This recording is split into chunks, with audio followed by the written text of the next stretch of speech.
Chirant, hi, good to have you with us. How have you been? Very good, Ashu. Thanks for having us over. Much appreciate. How are you doing? You know, doing very well, Chirant. Thank you for asking. It's an exciting conversation, right? With what you're doing, right, in the insurance space is, I mean, I've had the opportunity of knowing a lot of it offline, right? And capturing it online is of course exciting. But the fact that you're kind of democratizing it for many institutions to sell as much, right, which has been a very significant limitation, right? It also led to little penetration. Is absolutely phenomenal. I think in a post-COVID environment, acceptance of insurance is increased so much more, right? In a market which is extremely underpenetrated. I think people across tier two, tier three towns, villages are getting serious about insurance. I think government is looking at it in a very different way. Right? I think the sensitivity and the conversation and the communication around insurance has become so much more significant, right? And this becomes an interesting and an important conversation in that context, right? And Yeah. as you classically put it, right, it's the last frontier within the fintech game, right? And so looking forward to this one. Likewise. Happy to share our learnings and hope your audience sees this of some value. Chirag, before we dive into our discussion today and we speak of discovery, right, and all the good work that you've been doing, why don't you take us through your personal journey? I think that'll be a phenomenal starting point, right? And your motivations of starting, something in the insurtech space, right? Yeah. Let's start with that. Yeah. So my personal journey. Well, sort of, I spent a decent amount of time in the US on the fintech side there with sort of rather non-traditional fintech companies, if you will. Right. Did my MBA there at Boston and majored in uh, financial services and information systems, which is way fintech of sorts, and then ended up Right. working at Fidelity Management and Research. Spent 3 years there. Did a little bit of tech product management, if you will, and that's where the love for fintech kind of started. And spent some time at Fidelity. Figured out sort of what kind of excites me in terms of problems to solve. Wanted to see that more from a outside in a lateral view. So joined Deloitte Consulting, trying to solve some fintech problems as well for large asset managers. So that's where kind of the journey started. So it's an atypical journey. A lot of people's fintech journey starts from either working in a fintech or in an advisory capacity or within a bank. For me, it was education. Right. So as they say, the rest is history, and sort of moved back to India to start an entrepreneurial journey, and I've gone through the ups and downs, and here we are, working on a very interesting idea. Very excited to be working with the team that we have, a combination of execs from the insurance world, technology world, me a little bit on the sort of the strategy, fintech, Right. and the growth world of sorts, if you will, kind of coming together to bring a net new innovative model to insurance, right? So, Interesting. as I mentioned to you earlier when we were having a sidebar conversation, we really think that insurtech is the last frontier for fintech, right? Right. If you think about the five fundamental fin services, your core banking, payments, credit, investment, and insurance. Insurance is one of those things that is large but extremely slow moving, and Right. there is the dearth of technology to help it navigate through into the 21st century. So we are excited about all the possibilities that technology can bring towards in this particular industry. And mind you, insurance is a third of financial services globally, so it's Right. extremely large.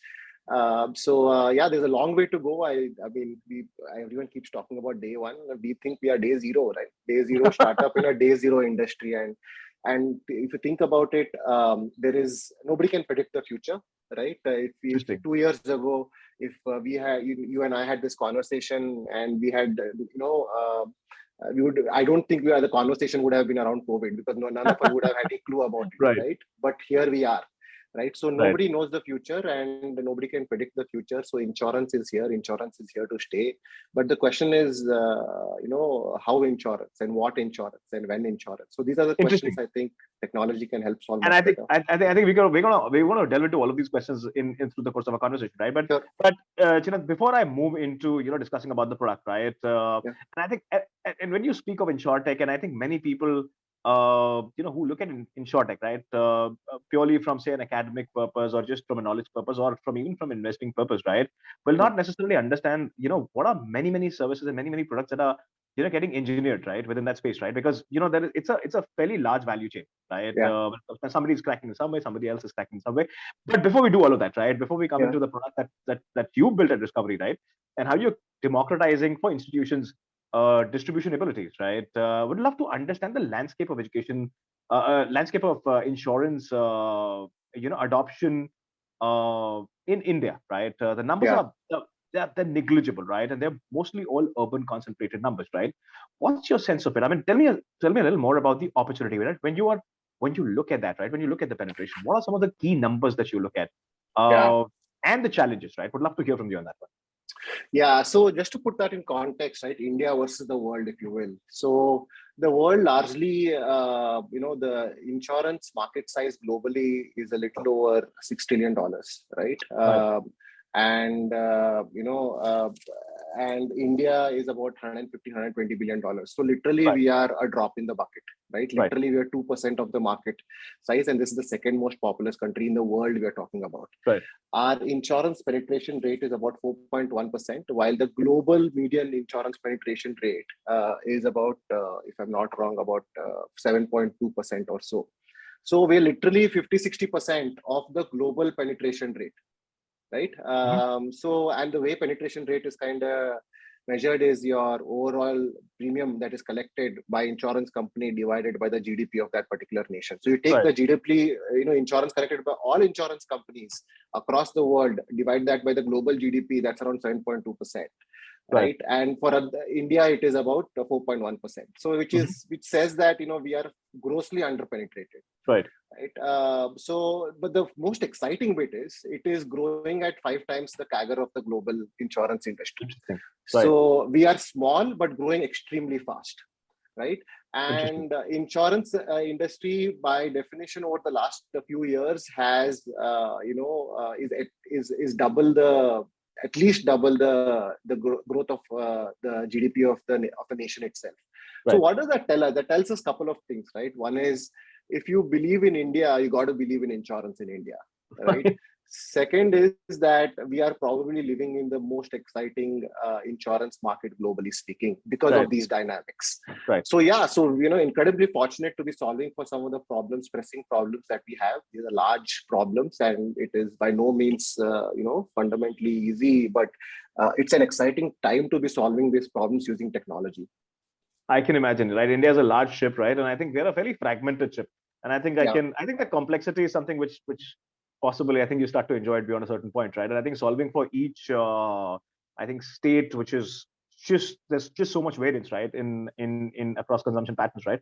I'm sure that must be exciting, right? While of course it's complicated, right? Shirant, I'm going to move into a little bit of a conversation on the product side of it, right? Sure. Now I'd love to understand the construct of Discovery, right?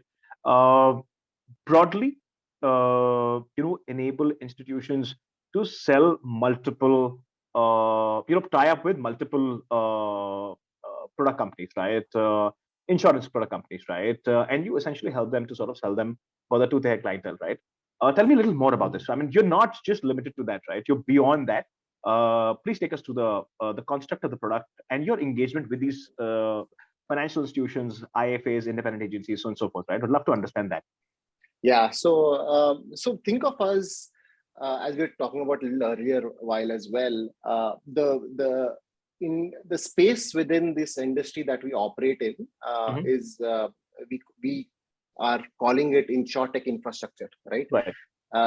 Using tools within the InsurTech world of coming up with an infrastructure value proposition for anybody to distribute insurance. Right. So in a way, the closest analogy that we can come up with is that of a payment gateway, right?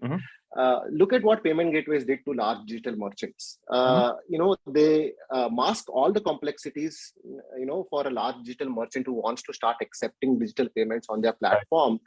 They don't necessarily go and build their own payment gateway. They partner with one, right? Like a Stripe, for instance, right? So, Stripe does masks all the complexities of dealing with multiple payment instruments and multiple, issuers in the back end, multiple processes, in a lot many ways provides a single gateway via a single API, which can be drop shipped into the front end and someone can be, digital payments ready, right? We are on a journey to essentially do the same on the insurance distribution side. So think of us as an insurance gateway. Right. So we mask all the complexities for any large distributor, like Right. a bank or a broker or a fintech or a ad tech, anybody, retailer, hospitality company, supply chain company, anybody who wants to distribute insurance has got a sizable consumer base. Right. They don't need to work with multiple insurance companies, multiple products, and all of that. They can just simply work with us, integrate with us, and then sort of we do all the sort of the plumbing, the large scale plumbing that is required across insurance companies, across insurance products, across distribution channel, and provide a single gateway, a single sort of API to kind of work with us, right? So that makes sort of the turnaround times from that kind of a value proposition is significantly more. The entire capex for our enterprise customer changes into an opex kind of a model, so significant cost advantages as well. So it's really a better, cheaper, faster, right, kind of model, more stability. We are investing in this from day zero, which means that our speeds are probably best in class. So it's really a better, cheaper, faster value proposition for anybody who has a large consumer base to distribute insurance.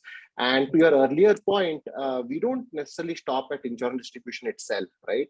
What we are saying is that all three fundamental touch points that people like you and I, who are end policy holders of insurance policies, the three touch points that we have with our insurance company partners or insurance providers are, one is at the point of when you're buying a policy. Right. Second is when you're, when managing a policy through it, right. The endorsements, you're changing nominee details, those kind of things, looking up your policy via wallet, etc. We call all of that a managed policy.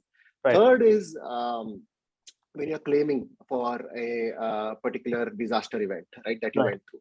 So, so all three fundamental touch points we are digitizing. On our journey to digitize across all insurance companies, across all products, and in a manner that is not only helpful for our distribution partners to provide that service back to their end customers, but also from an insurance company partners who want technology-led abilities to distribute insurance and ability to engage with customers directly. So sorry, go ahead. No, please. No, I was just going to say that our insurance company partners see us as a super distributor, right? Right. So if you think about it, insurance still 60 to 70% of all insurance gets distributed via intermediaries. Only 30% of insurance gets distributed by insurance companies directly. In India, I'm talking about. Yeah. So there's a large reliance on intermediaries to help distribute insurance because it's a push service. So they see us as a super distributor, right? So once we plug into one particular product for one particular insurance company, we can take that product to n number of distribution partners on the other side. So as a marketplace, as an API marketplace, we have the flexibility to kind of see economies of scale on both ends. And that's where a platform like us brings in value on not only on the supply side, but on the distribution side as well. Very interesting. Chirag, I started my early days of my career, right? Essentially were into banking, right? And we used to do a lot of risk management, right? Private banking was early, risk management was something which is critical. And we used to typically have, in a setup like that, we used to have one partner, right? So for example, if I'm say working with Stan Chartered or Deutsche Bank, we typically have one insurance partner, right? Who would sort of either go out or and structure a solution with or plug in and on the rack available product and stuff like that, right? Now the relationship used to be very different, right? With that insurance company that you used to work in, right? In an environment that you are in, right? You essentially, you've kind of brought in the layer of technology. Now, for insurance institutions, a lot of sales used to essentially happen because it was a B2B setup, right? A lot of that insurance sales used to happen because the relationship, right, that people have, and what I essentially mean, right? What happens in an environment like that, right? When you come in as a super distributor, right?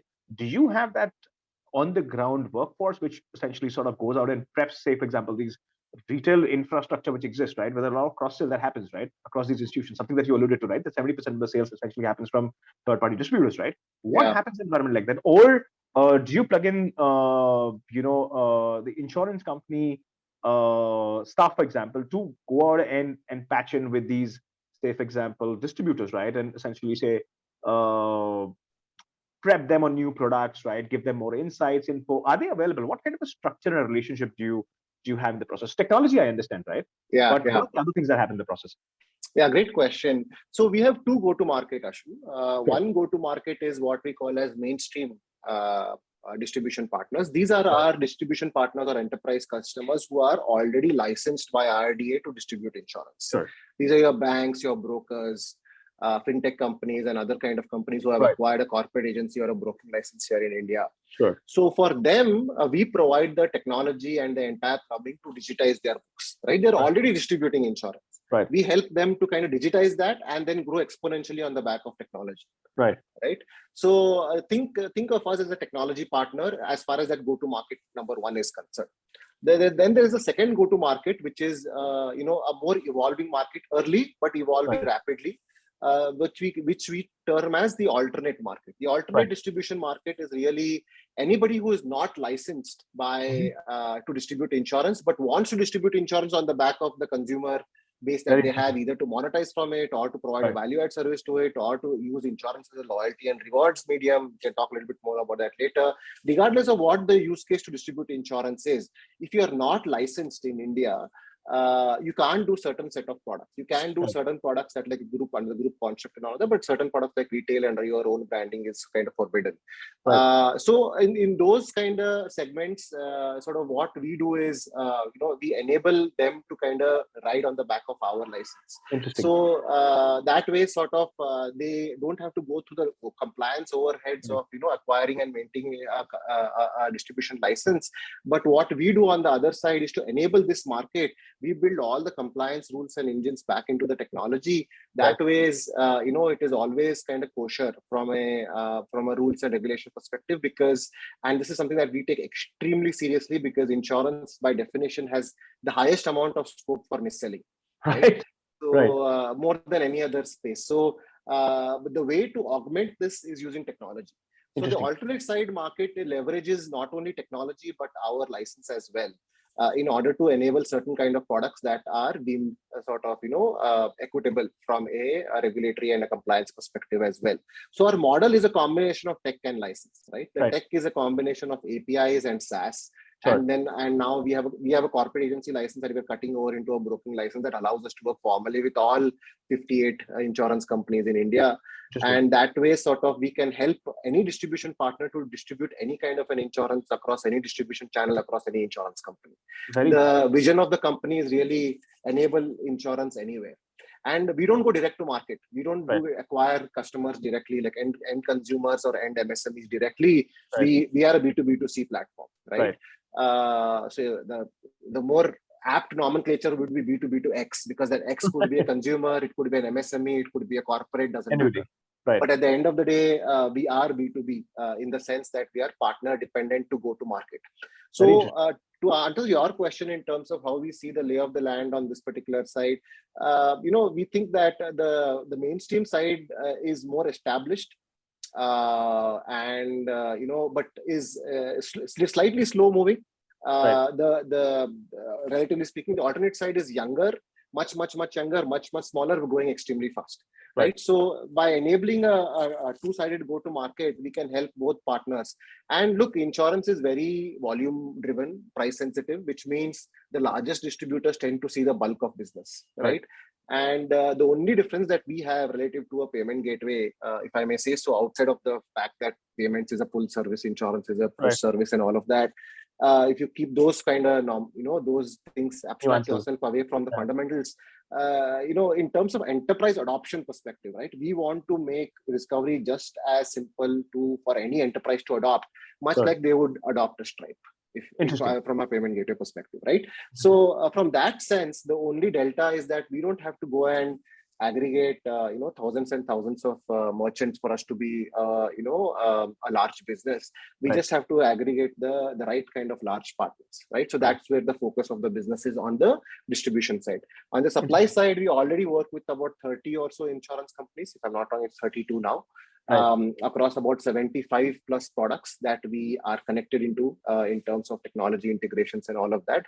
And that number just keeps on increasing, every month. Super. Chirag, this is becoming a very, very interesting conversation, right? I'm going to particularly pick up on the, empowering these individuals to set up shop, right? And I think that's just such a powerful play, right? And I understand, right? It eases a lot of things in the process, right? But I think one Mhm. particular challenge is that when you look at India, right, our understanding of insurance is massively flawed, and I choose my words very very carefully, right? And that's largely because I mean ULIP like products don't exist anywhere else, right? And we've actually confused many things, right? And that has led to this kind of lack of understanding, confusion. Now, when you set up the kind of infrastructure that you do, right, by empowering these individuals, can I call them IFAs, if I may, right? How do you Sure. ensure that they are qualified to do it right? Because what you're possibly creating is a LIC like parallel structure, right? Even banking institutions today use that, right? I mean, they have banking agents who are going out in villages and and basically evangelizing the cause of adoption of banking, so on and so forth, right? And that's essentially what you're also doing in a form and way, right? How do you ensure that their information availability and understanding is right amid this set, and they don't necessarily digress into mis-selling, which is a huge problem, right? And I think each one of us can agree on that one. Uh, do not get motivated by the commissions that you get, right? How does that happen, right? I'd love to understand a little more on that. Yeah, it's a good question. Look, if you think about, you mentioned a couple of words there. You mentioned selling, you mentioned flawed, right? I think if you peel back a layer, the source of some of these things occurring in the current landscape or has been in the past for a while is the Right. intent, right? Where does the intent really stemmed for mis-selling or for or a flawed model of sort of Right. distributing insurance? See, if the intent was not to misguide anyone, Right. but there was a mistake done along the way, in most cases there are rules and regulations and sort of there is a fair amount of checks and balances and with a maker checker model and all of that that you can build, especially on the back of using technology really well, where these things can be trapped, right? Mhm. The bigger problem is where the intent itself was to missell in the first place, Right. right? So that we are quite a creative population that way, right? So we'll always find our sort of routes, but let's not talk about the second one because that becomes a topic by itself, right? Right. But the beauty of it is on across both these sides, technology can play an immensely amazing Right. role. For instance, we help sort of some CSCs, we help business correspondents, banking correspondents, Right. retailers, kirana dukans, or whoever is aggregating kirana dukans, if you Right. will, mobile repair shops, all of them, to kind of help enable them to distribute insurance as well. Right. And is there a risk for them to be kind of to some sort of mis-selling there? Always is the case across the world, right? I Right. mean, by definition, insurance can be kind of, like I mentioned earlier, there's a lot of scope for mis-selling. How do we trap that is the question. The way we trap that is a smart application of technology and data, Mhm. right? So enabling a workflow that only allows for what policies are underwritten or the rules that are underwritten to come up with the actual price or whatever it is from the insurance company that we have got is something that technology can play, Okay. right? Ensuring that the right kind of group construct, those the I would say the right kind of population of the distribution base is being is part of the set that a distributor can sell to, and making pre-qualifying that with an insurance company with a group master policy kind of a construct is one step in that direction. So there is Mhm. multiple checks and balances that we do, some operationally with an insurance company, some sort of using technology to trap any of those things where mis-selling is possible, where Mhm. the intent itself is not to mis-sell, right? Interesting. So I think at the end of the day, we are seeing that by enabling folks who to sell more insurance, it is our responsibility to ensure that the right kind of checks and balances are there, so that the system is not abused in any manner. So, and that's a journey that kind of continues. So far so Interesting. good, I would say. Interesting. Chirag, I think, when we talk of insurance, right, and this is more on the consumer side of things, right? Now, when we talk of insurance, you cannot, look at insurance in isolation, right? What you have to Mhm. understand when you are, for example, talking to a consumer, right, who's a potential client, right, who needs that, that risk cover, that risk product, for example, right? Mhm. Now, a lot of other information is important, right? You have to understand what is the individual like, what are the assets, liabilities, right? Future events, industry that he or she works in, right? And like many other risks. When you empower these institutions, right, to go out and cater to these people, do you also, or does the engine permit them in a white label way or not a white label way to understand those complexities as well? Because Yeah. that possibly could help them with a defined outcome, for example, in terms of say product, right? Not say out of the 32 types that you have, possibly only 2 qualify or 3 qualify, right? Because of all the conditions and all that. Is that also part of the product that you offer, which could possibly also balance out uh, the possibilities of mis-selling, right? Yeah. By limiting those risks. Is that a function of the product? Uh, See the three fundamental stages of our partner, right? I'll help once. Perhaps we can take it to the take us through that, and that will kind of help provide a fair sure. amount of granularity. One first phase is onboarding itself. Mhm. We kind of pre-qualify, assess the partner, their strength for distribution, their serious for distribution, why the use case, what kind of sort of products that they want to kind of enable. Have Right. they done this in the past? Do they have some sort of a track record here? What is the kind of regulatory help that they will need? What is the kind of compliance Right. overheads that they will need to kind of assume, et cetera, et cetera, et cetera. All of that is kind of pre-qualified as part of the onboarding itself, Interesting. right? Okay.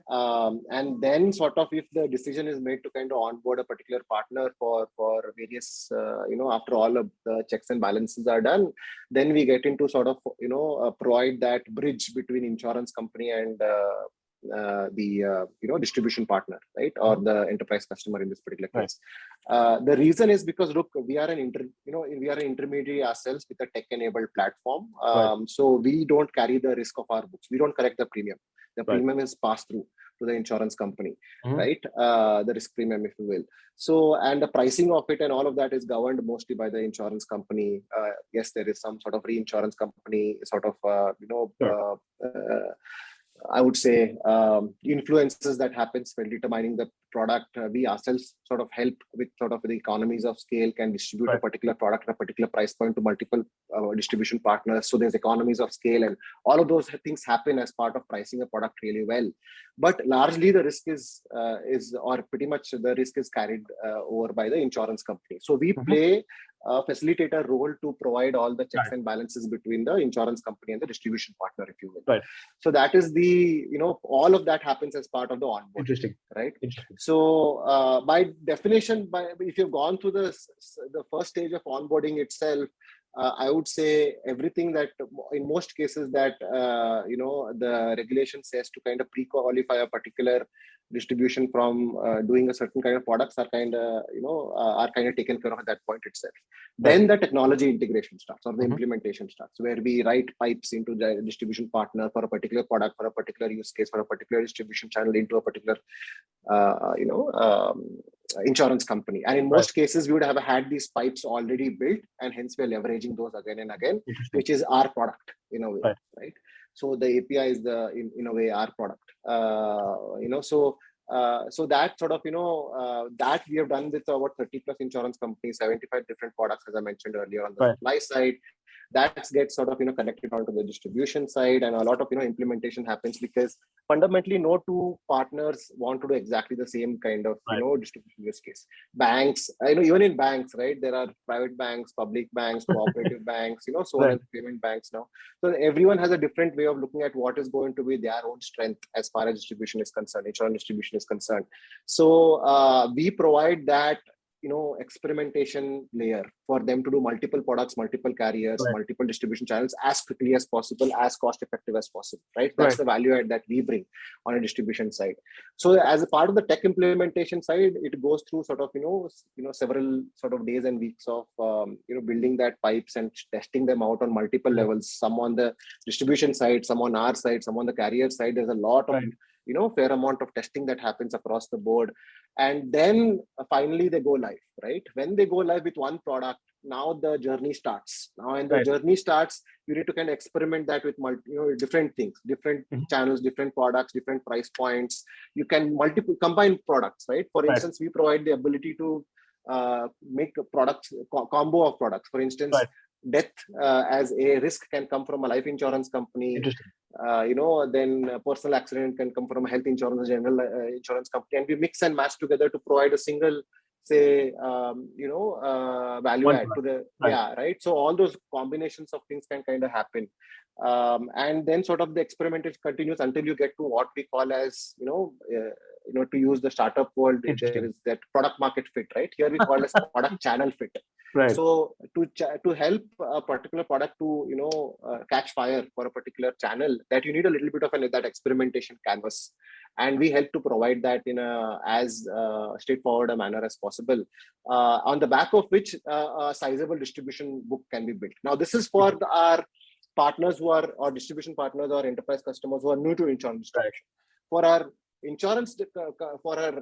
enterprise customers who are already mainstream, who are already doing insurance distribution like banks and brokers, we've essentially digitized their entire workbook, right? And their sort of that mis-selling and all of that doesn't exist from that sense, at least from us, because we are essentially just technology providers there, right? So it's a play to help us enable the distribution side in as straightforward, kosher, sustainable and compliant way as possible, at the same time helping to grow the market. The market is look at this. I mean, at the end of the day, you and I are two separate individuals, different risks. Why should the products that we kind of buy should be priced out exactly the same, right?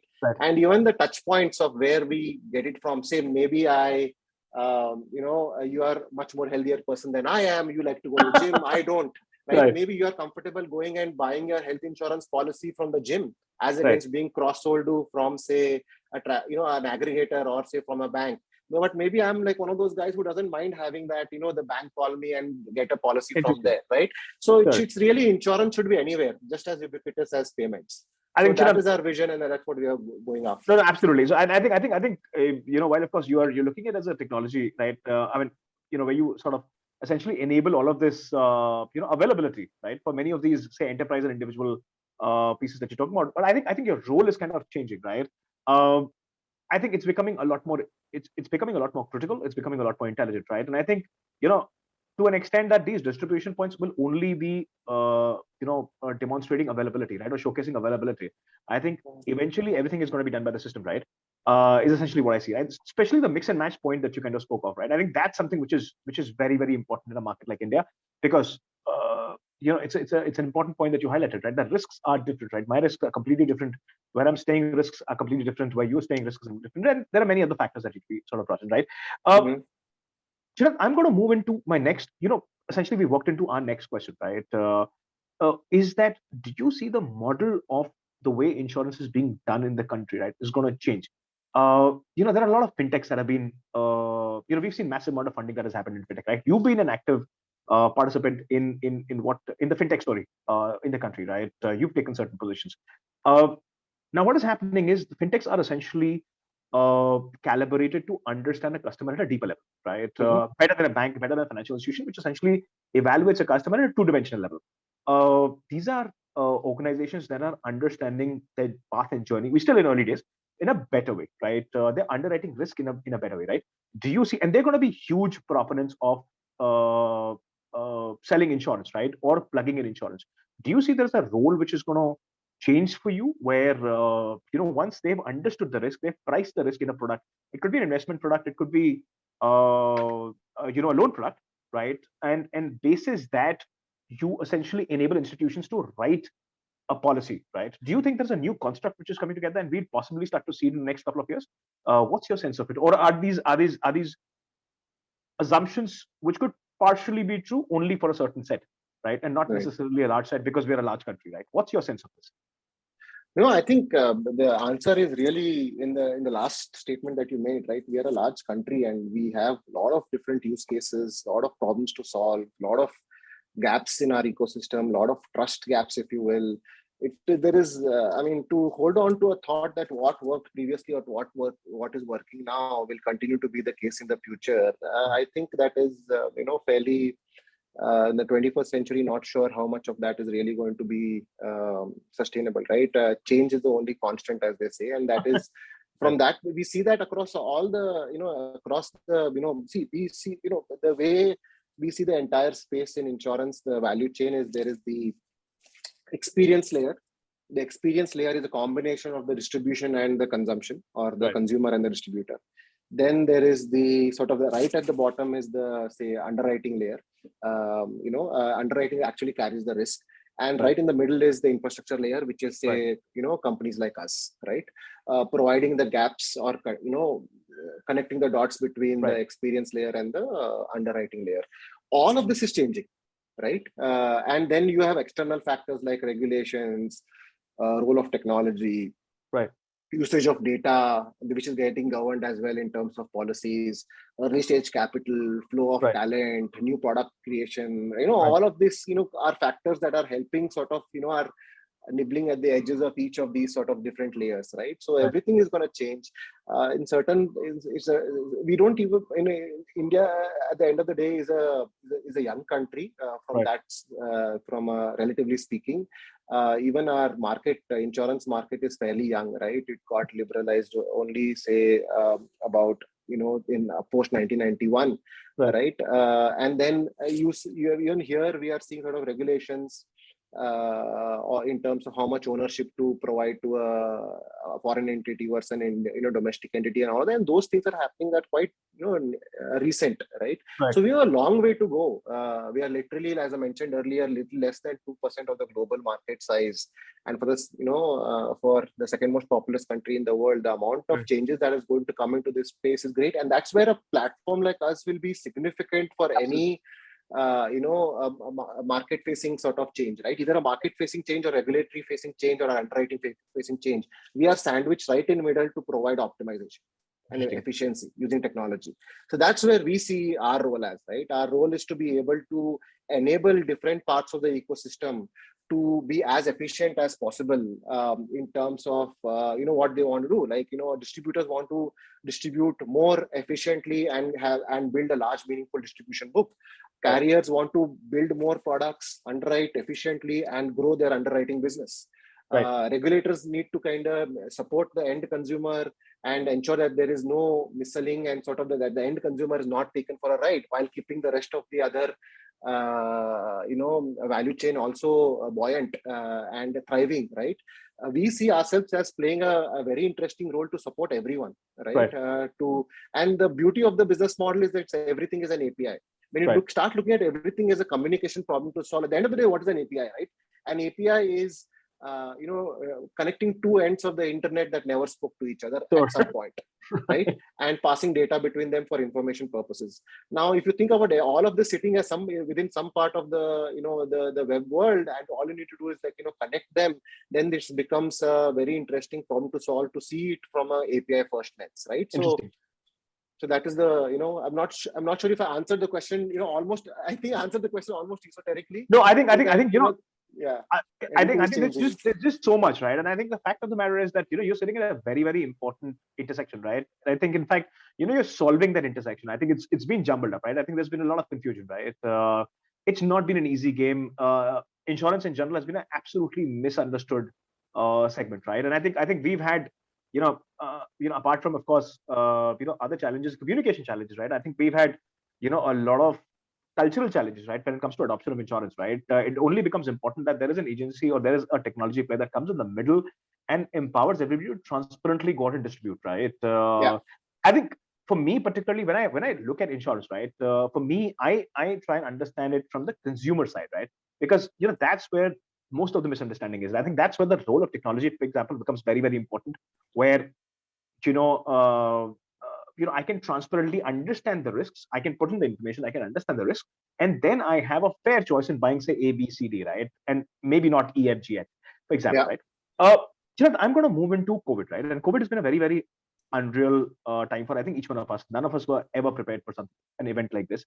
It's changed us forever. It's changed, it's made us one large economy. We're consuming from the same screens. Communication has become so much more easier. There's a certain predictability which has come in. So essentially we're becoming one large market, right? Of course, each one of us knows and understands that, the seriousness around insurances, for example, changed completely, right? People have become a little more absorbing, right? when it comes to any conversation around a risk product, for example, of what people experience, right? Because we lost our near and dear ones, right? I mean, the loss was very real. It hit us at an emotional level, at a personal level, right? Yeah. What's been your observation, right? How has this changed, right, across your partner network, right? How have the numbers changed? Which are the categories which have done the most, and also the age groups, right? Because I think the sensitivity across earlier age groups is higher today. What's been your observation on the data and the behavioral change that we've seen across this period? Yeah, it's a great question. So, so nobody expected COVID, right? And it kind of happened to us, and then we reacted to it as best as we could at multiple levels, at an individual level, household level, community level, and then you take it all the way to a global level, right? So everybody was caught flat-footed in a way, right? Because of what happened. And what it forced upon us, and I'm here purely talking from an insurance perspective. The rest of the other things are way too general for us to talk about in this forum. But from an insurance industry perspective, we are seeing that the closest analogy is demonetization, right? I'm talking about insurance from an end user behavioral change perspective. What demonetization did to digital payments, is happening or has happened or is happening to insurance, especially on the health side, on the back of the pandemic. So it is forcing a certain kind of an user behavior that did not exist in that mass or at that scale in the past, right? So demonetization forced you to start accepting digital payments, forced you to start using sort of, your UPI apps, etc., so many other applications as well.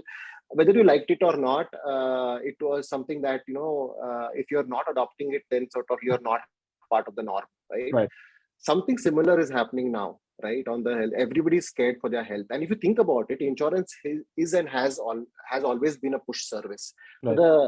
The usual sort of market speak that you will hear, or the thought that you will hear about insurance, that insurance is always kind of sold, never bought, right?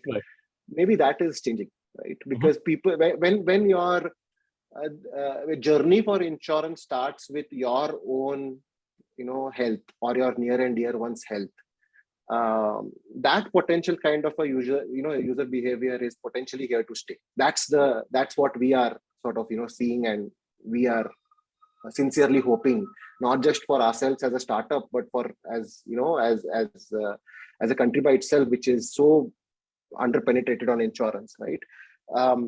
Maybe this will start the journey for us to do things on the general side outside of motor insurance, which is mandatory. Maybe this will start helping us take products like term insurance and other kind of life insurance products outside of what was considered to be a wealth management instrument or a savings instrument more than anything else, right?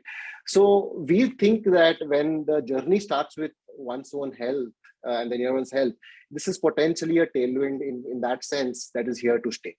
So we think that it's a great time to be building for that kind of a world, and the data is, the proof is in the pudding, as they say, right? So COVID has been a net accelerant to our business model on multiple levels, right? So think about it on a B2B2C. Our model is B2B2C. The C, as I mentioned, the insurance products went from want-based to, or rather need-based to want-based, right? Instead of saying that, right? Especially on the health side, as I mentioned earlier. And then from a B side, everybody, all distribution partners, at one point they were thinking about digital too, and now they're digital first to, and certain cases digital only, right? So same thing on the insurance company side, right? If they don't have a digital way to distribute their products, there is a lot of headwind for them to grow in those particular spaces, right? So the push for digitization, both on the underwriting side as well as on the distribution side, is unprecedented. Right. Interesting. Right. And sort of, a lot of interesting products are being underwritten for a digital only kind of a world, right? A lot of, canvases are being to consume that only from a digital purposes world, where a, platform like us provides great capability to connect the dots. So we think we are sort of in that space where seeing a great tailwind, and that tailwind that we think is here to stay, and in a way that we are just scratching the surface of what insurance can be in the 21st century. Interesting. Chirag, when we talk of financial, for example, I think anything financial, right? I think inclusion is something which becomes important, right? And taking a cue from what you kind of alluded to in the point that you made, right? In our earlier question, Mhm. I think no conversation is complete without talking about Bharat, right? A lot of what you say essentially is true for urban India. And when I say urban India, what I essentially mean is not just say metropolitans or cosmopolitans. I essentially mean tier one, tier two cities as well, where there's a reasonable amount of education, right? A certain institutionalization which has happened. There's a working class which is there, right? But as soon as you start looking at Bharat, right?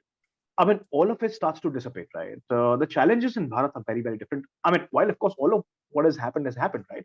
Uh, we're still as an economy eating out of our savings, right? And that's a trend which we've seen, right? And more than any other country. Now that potentially reduces. While of course I can be aware that I want insurance at that level where there is little employment, or there are daily wagers or inconsistencies of some sort, right? While there is possibly awareness, but it just loses priority. Do you think that's a massive challenge to deal with? Also, what are some of the other pieces that can be done right to ensure that there is a deeper adoption, right? Do you think the government's role becomes very important in a larger scheme of things in ensuring that there is a certain incentive, or there is a certain basic coverage that happens in the process? People get sensitive on the basic side of it, and then that leads into other products being consumed, right? What's your sense of it? I mean, I don't necessarily see very clear answers, right? I'd love to hear from you, given that you're in such proximity in terms of what's happening, right? I'd love to hear from you in terms of how do you look at Bharat, right, and the consistency around this behavioral shift that needs to be brought. Yeah, great question. So there are two questions there. One is sort of how Bharat is kind of evolving to the recent sort of Sure, the shift. shift in the insurance landscape, predominantly on the back of the pandemic, if you will, and second, in the role of government. Right. I'll answer the second question first, and then move towards Sure. the first. Especially for India, three segment, right? So. India 1, India 2, India 3, there is that, Yeah. those nomenclatures are already there. So if you were to look at sort of, the India 2, India 3, a fair amount of that is in India, is in sort of a Bharat segment. And what we see is that those most insurance use cases there were either government subsidized, right, like crop insurance, or those kind of use cases, fertilizer insurance, if you will, and then sort of and then there was like basic health coverage also provided by the likes of government run programs, and so on and so forth, right? So those are mostly subsidy driven. Right. So what we are seeing, the change that we are seeing is that people are getting more aware of that the subsidy driven model is sort of covers some basic need, but it doesn't cover the entire need. Right. They are exploring more now. Right. They are going, because we are enabling Bharat's focus sort of distribution partners via business correspondent, and so on and so forth as well. Right. We are seeing that need for people to come in, and they're coming and asking more questions. They're coming and gaining more. They're going and comparing sort of those, pricing with sort of the other, platforms. They're getting more and more mobile savvy, right? It is very heartening to see that, there is that interest there. But, you look, even if those are there in, pools, it's probably going to make a small little dent in the entire thing, right? So it's a very big play, and there is a lot that needs to be done to kind of uplift and the educational levels of our Bharat demographics to understand insurance and cover themselves adequately, not only for themselves, but at a household level and community level. And a lot of interesting products needs to be built out. A lot of interesting sort of, distribution channels will emerge, right? Good sort of government subsidy top-down programs will happen, which sort of will start sort of mobilizing things at a grassroots levels. There's a lot that is happening, a lot that is still needs to come, but we are hearing sort of good things about it over a period of time, or we have heard about good things about it over a period of time. But the challenge that exists with any large scale grassroots level mobilization programs is really implementation, right? from Fasal Bima Bima Yojana, Yojana, yeah, yeah, right, and to so many other sort of, even the health insurance program as well. There is right, implementation challenges. I mean, it is not to say that it is going to be just because the program has been devised right, that the population has been adequately covered, right? right, Or is serviced at the point of distress. It's right, easier said than done. A lot of dots need to get connected, and we are sort of moving in that kind of direction, but at least moving in the right direction. And even sort of those new products like Corona Kavach and so on and so forth are sort of right. are steps in the right direction, if you ask us, right? So that is sort of the second part of the question. The first part, in terms of how it is reacting, how Bharat is reacting overall, in a way, like I said, unprecedented amount of engagement that at least Right. we have seen in a short tenure of 3 to 4 years, right? When we started attacking, we had a impact thesis at very early stages of our startup's growth, Right. and that kind of continues even today. But the kind of engagement that we are seeing from a B2B2C perspective via our partners of end consumers being sort of open to new insurance products, new kind of risk coverages for kind of risks that they see currently on the ground Right. is phenomenal. For instance, we are working with a partner right now which caters to a fair number of farmers in multiple states. Interesting. And the idea is that to provide multiple products that help the end farmer. Right, the Right. farmer will need what? The farmer will need crop insurance for their crops. They will Right. need health coverage for his or her family, right?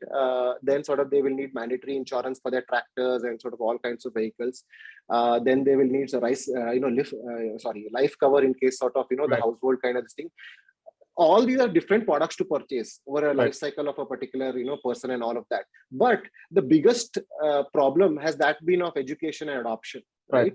right? Everyone knows that these are risks, right? But they tend to buy it at different stages of their lives or whatever it is, given Right. how clued in they are in terms of that particular risk for that particular time and being able to afford a premium for that particular risk coverage, etc., etc. But what if we were to bundle all of this and provide it as a single product on the front end to buy it and pay it on a monthly basis, Right. right? Interesting. This could be phenomenal value add, right? So early days, but these are the kind of products and use cases that we're working on. And mind you, all these different products are coming from different insurance companies, No, right? that's So, but it's absolutely bought as a single interface at a single click on the front end from the end user, which is a farmer. So yeah. we are early days, but let's see how it goes. I completely agree, right? And I think even you mentioned of a small dent, right? And I think India as a market, and I think that's the exciting part of being in a market which is so large, right? That even a small dent can be as big as a country like Australia is, right? Can get magnified. But I think this is in itself a conversation, right? And I'll save some of the questions that I have had, right, for our next conversation. Chirag, we're towards the end of our conversation, right? What are the next 2 years like? Right? You're in an exciting market. God has been kind. Markets have been, they played out the way they have. What are the next 2 years like? I would love to ask you a 5-year question, but I think we're just in too dynamic times to be asking and solving for 5 years, right? I think 2 years is I'm sure a handful already. What are the next 2 Yeah. years? Yeah, in a way, I wish I knew, but honestly, we are we are living in times when we are reacting to what is happening on the ground. I mean, here we are. We thought that we had escaped. After the second lockdown, we had sort of more or less stabilized, and here we are hearing about the Omicron scare already, right? Yes. So. Yeah. So it is that kind of a market, but as founders and sort of business folks, we kind of obviously need to hope and plan for the and hope for the best, but plan for the worst kind of a model. And the way we see the next couple of years playing out is that, look, on the back of the on the flips on the positive side, if there was a knight in shining armor coming out of this particular what has happened over the last couple of years with the pandemic, is that people are more self-aware about risks Right. that they carry as themselves and for the near and dear ones than ever in the past, right? And they are willing to do something about it than ever in the past. Both are very important, right? Right. Being the education part of it and the awareness part of it and the ability to do something about it.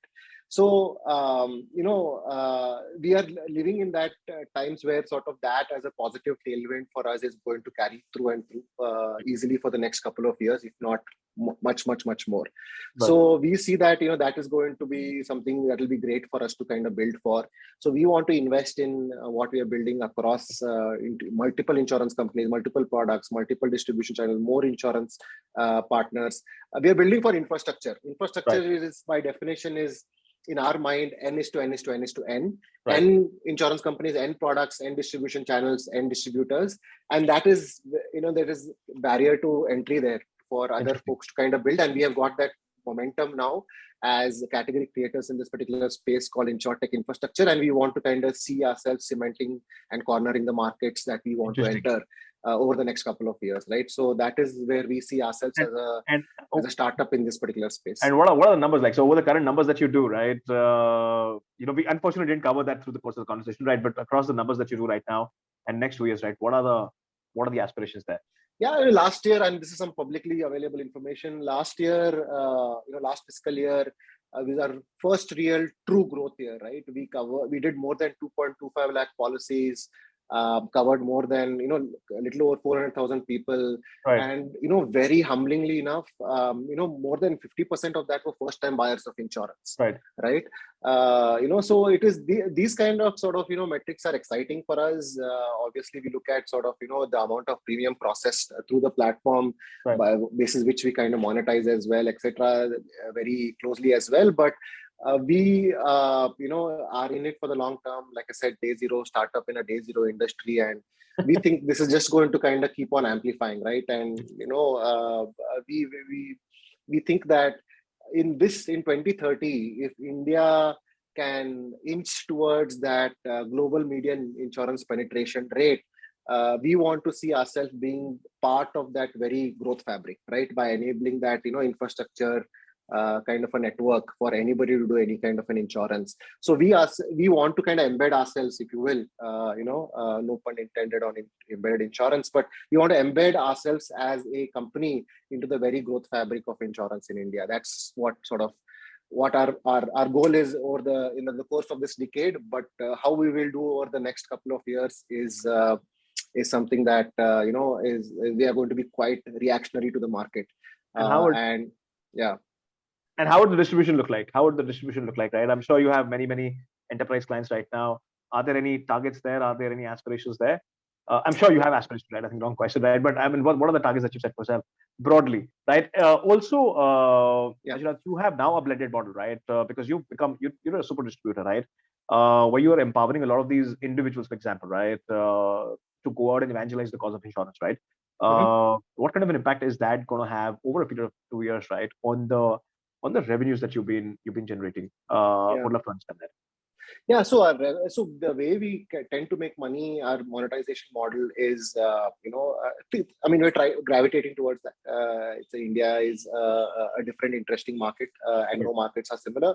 But what we are trying to gravitate towards, and where we have found it, phenomenal traction, more faster than we had anticipated, is where we're getting priced out like a payment gateway, for instance, right? From a customer value proposition perspective. So customers willing to pay us a cut on the overall commission earned or whatever it is, basis the amount of premium that flows through the system, right?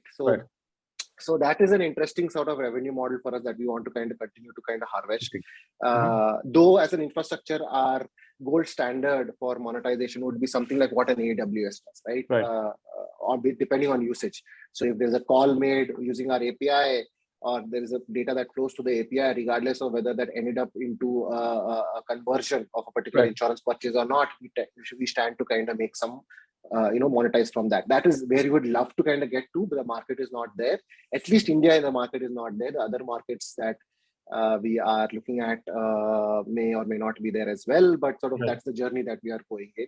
So so overall, sort of we think that the more the deeper insurance gets embedded as part of a a very natural purchase for any end user.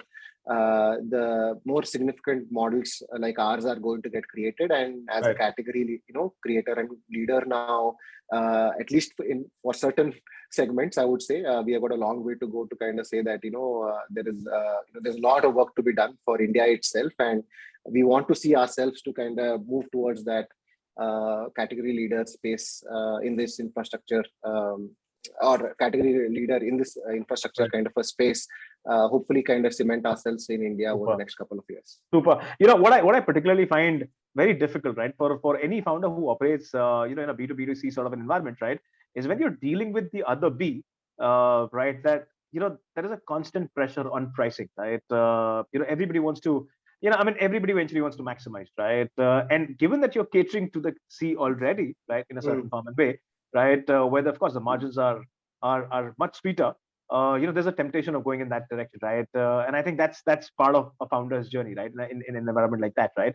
But listen, I think we've got to save that for our next conversation. We're towards the end of our conversation, right? My second last question, very quickly, Chirag, what do you make out of the Policy Bazaar listing, right? I mean, uh, it's been a watershed here in many ways, right? We've Yeah. seen many startups get listed, right? And here is a distribution company which has got listed, right? How do you look at it, right? What changes for you in the game, right? Are investors looking at you in a different way? What's your sense of it? Or is this something which is now, listing is the eventual exit, right? For I think each of private market participants, right? It Yeah. also gets a pricing reference, right? Something that didn't exist, right? Does that changes the game for you in terms of how you get priced? What's your sense of it? What do you make out of this event? Oh, it's a tailwind for a lot of players in this particular insurtech space, right? Hmm. If you've seen one particular leader, though fundamentally the insurtech space in India is five different spaces, right? Right. The data distribution like the Policy Bazaars, then there is the enablers like us, and then there is insurtech Yeah. or sort of digital first insurers like Aqua and Digit, and then there Right. is SaaS companies that cater to technology companies that cater to insurance companies as their customers, as against Right. the distribution side, and there are infrastructure providers, sitting horizontal across the board. These are five Right. fundamental business models in insurtech in India, Right. right? So any one particular space having gone through sort of and sort of seen that sort of upward momentum, obviously benefits the rest of the other play as well. Right. So and kudos to Yashish and the team, Alok and team there, who have been in this space and are have set the precedence for a lot of us to kind of follow. And it has taken a decent amount of time to kind of do it as well, right? It is Right. sort of that is the nature of direct distribution, because of the the CAC plays and all of that, to kind of acquire customers and see the long tail on it on a product which is fairly pushed like insurance. So it's a different business model altogether, but there is sort of that cascading effect in terms of overall momentum that the rest of the other players will see. And it's more power to all of us who are here to kind of do a little bit our own bit for this ecosystem.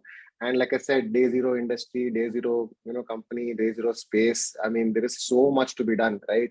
So yeah, I think we will see over this particular decade multiple unicorns being born in this particular space. And the most interesting metric, I think, is that the market is going to expand, and it is going to lead to a lot of more lives to be covered that otherwise wouldn't have. So yeah, that's I, Chirag, our view. I think one thing which I have loved across the session, I think, is the enthusiasm, the energy, right, with which you're approaching, right? And I kind of, Thank you. I cannot not agree with, with the numbers, right? I mean, given where we stand as an economy, right? I think the potential is massive, right? Of course, it has its own complexities, but I think we're kind of, the behavior is changing, right? And I think there is a lot of work which is essentially happening, right? And I think you are in a very critical position to solving for a lot of those complexities that are there, right? So and which is very unique, right, to what you're offering. My last question, right? You're also an angel investor. You've taken certain positions in early stage companies, right? Apart from, of course, running your business, but you're also a founder, right? Um, One parting comment, right? I think which you possibly practice, right? As a founder promoter, as an investor, and I think which will also be a word of advice for many founders out there, right? What are your tips on hiring talent, right? Because I think talent is the only constant in a market which is as dynamic as India is. I mean, your only sort of insurance is talent, right? In a certain common way. What's your say 2 cents on that, right? 2 pointers, 3 pointers, something that you follow, which is your philosophy, and you also look for when you invest, right? So what's that? What are those 2 or 3 points? So talent, it's like it's one of those things where sort of some of these things are so dynamic, and what's happening on the ground is something so unprecedented right now in terms of the talent, demand side, talent war that is happening out there. It's like, nobody can come out and say that, that they've got the recipe model here, right? So it's like we're learning, all of us are learning. Honestly, we have seen our ups and downs as part of this particular cycle as well. But uh, and I can't comment too much about it as an angel investor. I'm sure other founders are thinking about it their own way and whatnot. But for us, what has worked well, and we have been able to keep most of our the really core talent that we have invested in very early days, and who continues to be with us. And the net people, it's an 80-member team now. So the core team and the reason we have gelled well is really, it comes down to purpose and mission, right? If they can innately identify with the company's purpose and mission, then that is something that will hold people back, especially during these times, and more ingrain themselves to the true purpose of the company. So really, I would say that, right? Economics, that is sort of, that is obviously very, very, very important, but that becomes secondary when you're truly ingrained to the purpose of the company and the mission of the company, and the sense of empowerment that they get in a company like ours, right? As founders, we are trying to step back and not get into any decision that is not reversible, right? Right. So at the end of the day, that giving that flexibility for people to run fast, make thousands of mistakes but not repeat any one of them, is an incredible sort of an empowerment for I think as well. So the right culture, the right economics, the right mission, the right, it is a bunch of rights have to come together, and that Right. is the only thing that we are seeing, and which is working well for us.